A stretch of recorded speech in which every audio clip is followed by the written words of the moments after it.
রাজনীতি বাংলাদেশ থেকে বিদায় করা হয়েছে 5ই আগস্টে। এখনো যারা হুমকি সন্ত্রাস কায়েম করতে চান, আমরা তাদেরকে বলবো, জনগণ আপনাদের ওই কালো হাত ভেঙে দিবে। তো ঢাকা 8 আসন, এই আসনে আমরা দেখতে পাচ্ছি লেভেল প্লেইং ফিল্ড ঠিক নাই। এটা কখনো হতে পারে না। আমাদের বিলবোর্ড নামিয়ে দেওয়া হচ্ছে, আমাদের ফেস্টুনের উপরে ফেস্টুন লাগানো হচ্ছে। আমরা যেখানে বাসা বাড়িতে আমরা উঠান বৈঠক করলে বাইয়ালাকে হুমকি দেওয়া হচ্ছে। আমরা পরিষ্কার বলতে চাই, হুমকির রাজনীতি বাংলাদেশ থেকে বিদায় করা হয়েছে 5ই আগস্টে। এখনো যারা হুমকি সন্ত্রাস কায়েম করতে চান, আমরা তাদেরকে বলবো, জনগণ আপনাদের ওই কালো হাত ভেঙে দিবে। আপনাদেরকে আমরা হুঁশিয়ার করতে চাই, স্বচ্ছভাবে নির্বাচন করুন। জনগণ যাকে ভোট দেয় তিনি নির্বাচিত হবেন।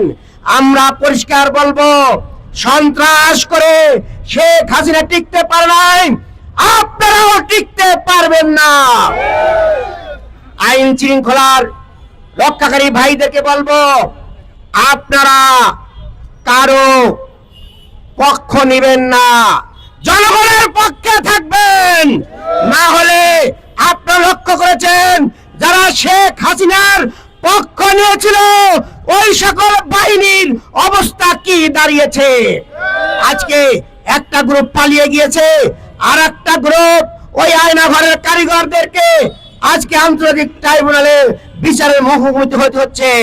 আমরা তাই আইন শৃঙ্খলার ভাইদেরকে বলবো, নিরপেক্ষভাবে ভূমিকা রাখুন, সন্ত্রাসীদের দমন করুন। যারা বিলবোর্ড নামিয়ে দিচ্ছে তাদের খুঁজে বের করে আইনের আওতায় নিয়ে আসুন। না হলে জনগণ আপনাদেরকে আসামির কাঠগড়ায় দাঁড় করাবে।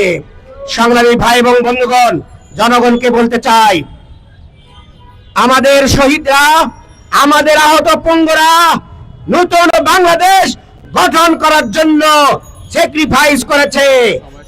পুরাতন ওই ধান্দাবাজ চাঁদাবাজদেরকে প্রত্যাখ্যান করুন। আগামী বাংলাদেশ হবে ন্যায় ইনসাফের বাংলাদেশ, আগামীর বাংলাদেশ হবে চাঁদাবাজ মুক্ত বাংলাদেশ, আগামীর বাংলাদেশ হবে দুর্নীতি মুক্ত বাংলাদেশ।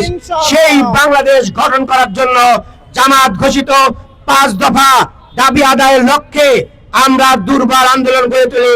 ইন্টারিম গভর্নমেন্টের শুভ বুদ্ধির হোক, জনগণের দাবি মেনে নিয়ে স্বচ্ছ নিরপেক্ষ নির্বাচনের ব্যবস্থা করার উদাত্ত আহ্বান জানিয়ে আমার বক্তব্য এখানে শেষ করছি। আল্লাহ হাফেজ। বাংলাদেশ জিন্দাবাদ।